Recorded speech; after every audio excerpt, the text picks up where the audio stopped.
Всем привет! Вы на канале Польза Лайф. Меня зовут Саня. Здесь только подробные обзоры с целью сэкономить вам средства. И сейчас вы можете наблюдать за быстрым обзором на смартфон Realme 14 Pro 5G. Насколько он хорош, для чего он вам нужен, стоит ли его приобретать и насколько хорошо он может снимать, вы увидите в ролике. И сейчас вы думаете, что его худшая картинка, потому что я нахожусь в лифте, но вы очень сильно ошибаетесь, потому что когда я выйду на улицу, его 4К 30 FPS скорее всего превратятся в тыкву. Как вы знаете, в движении 4К 30 FPS с его еще стабилизатором, это, если вы смотрели полноценный обзор, а надеюсь смотрели, такое себе.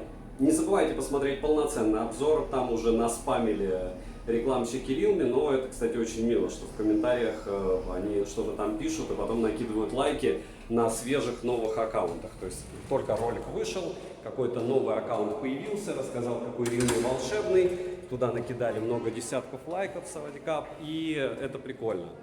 Чем полезен этот контент, напоминаю, что любой комментарий от вас это гарантия того, что я буду продолжать подобные обзоры. Мне их делать морально тяжело. Почему? Потому что это я каннибализирую свой же контент. То есть у меня есть обзор на этот смартфон, у меня есть его прожарка.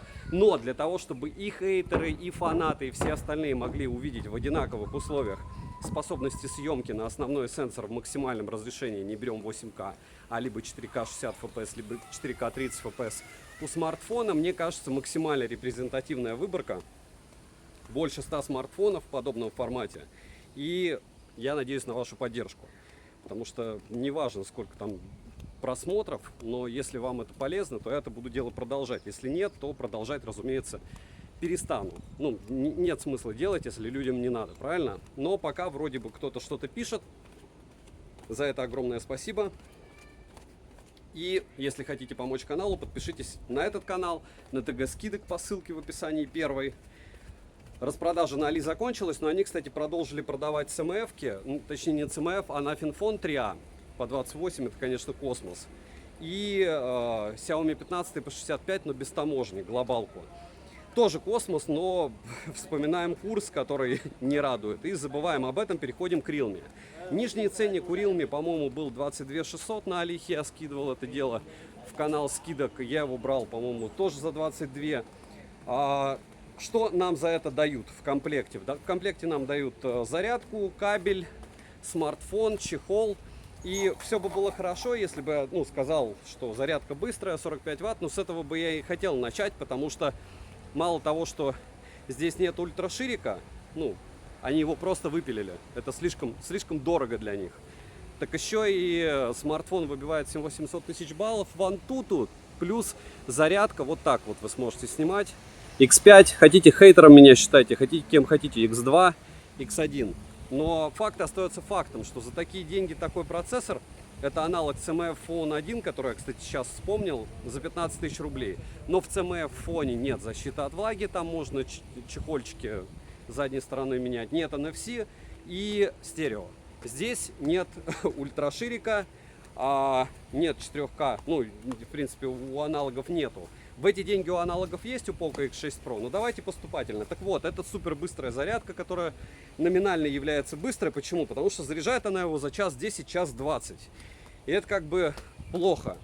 По поводу видео-фотосъемки можете посмотреть сравнение с аппаратом, который на 4000 дешевле. То есть это практически, на секундочку, 25% Poco X7. Я не скажу, что Poco X7 ему проиграл. И 7320 Ultra, помимо CMF фона, красуется много в каких смартфонах, но обычно они намного дешевле. Что нам предлагает Realme за, помимо комплекта, вот эту вот премиальность ценовую?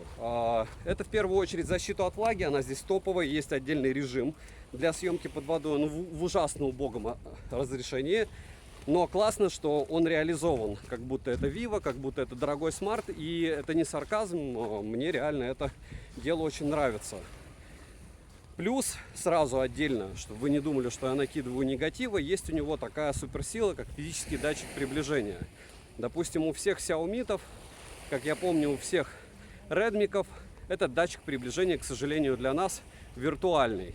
И кого он не бесит, отлично. Ну и плюс в Realme, хотя есть реклама, и ее не так много, В Xiaomi, допустим, в тех же конкурентах Poco X7, Poco X7 Pro рекламы много. Ее надо очень долго и упорно отключать. Помимо суперсилы, что здесь нет ультраширика, здесь есть плюс в том, что есть у них диоды.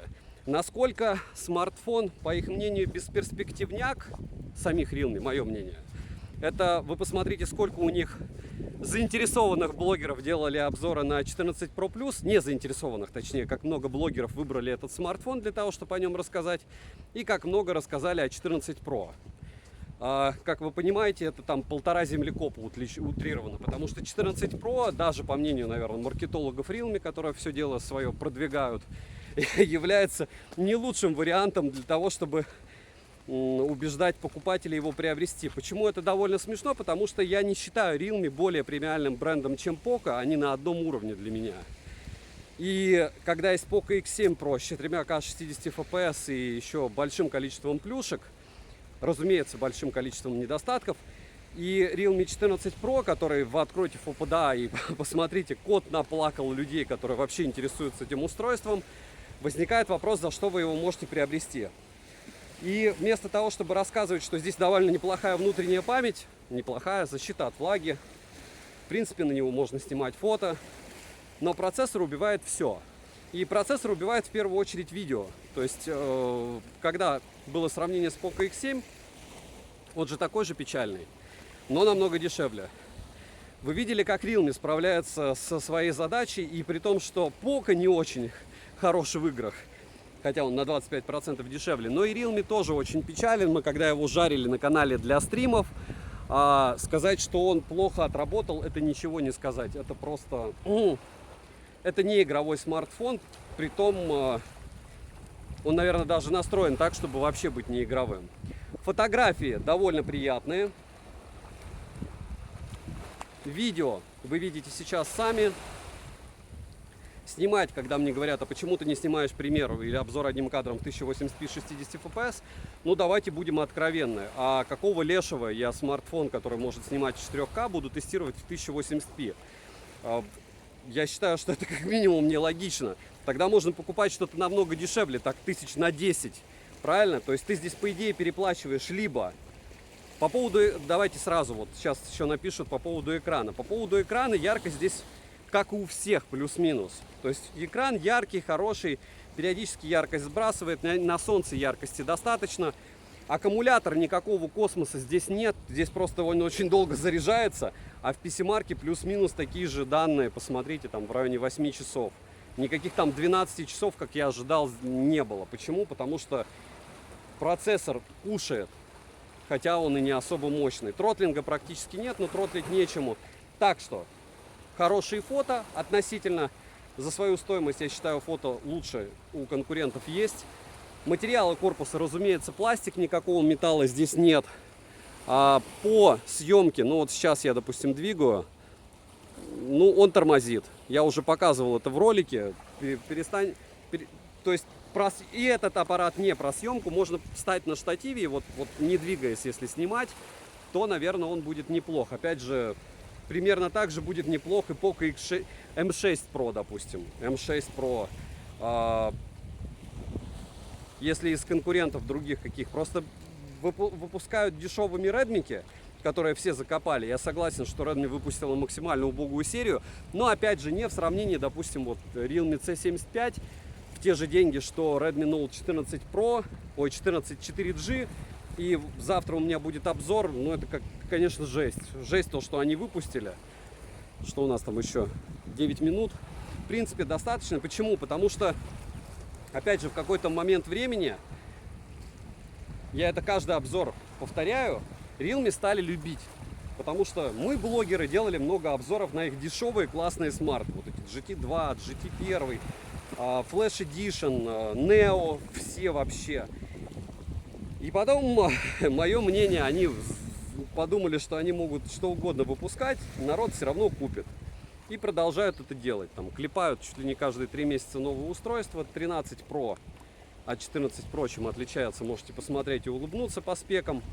Но суперсила, как мне правильно говорили в форумах те, кто их, наверное, реализует, и я с ними согласен, у него это датчик приближения. Датчик приближения физически решает. Две симки здесь, разумеется, запихать можно, русский язык. В принципе, это русская версия. Наверное, китайские тоже есть, но китайские разблокированные я не советую брать, даже разблокированные, потому что Realme, да, они настолько популярны, что они блочат свои аппараты, в принципе, как у OnePlus, так же, как у Oppo у меня блокировались китайские, не глобальные. И некоторые глобалки, кстати, тоже могут быть, если у вас глобалка Realme из Европы, допустим, GT-шка какая-то последняя, по-моему, была у народа, ее могут заблокировать. То есть смотрите, чтобы это была та версия той страны, которую вы планируете использовать. То есть там есть русская версия у Realme GT-шек. В целом, мне девайс в отрыве от цены понравился. Если бы они запихались сюда чуть-чуть хотя бы мощнее процессор, была бы другая история. А вот с этой ощущение, что просто надо было выпустить, и они выпустили. Так что можете написать мне в комментариях, что я не прав, и вы вместо... Ну вот, конкурентам ему прямым текстом, вот деньги одни. Poco X7 Pro и Redmi Note 14 Pro. Опять же, Realme 14 Pro. Потому что Redmi я вообще не рассматриваю, там убогие девайсы, я бы их даже не рассматривал, не китайские. А китайские тем более.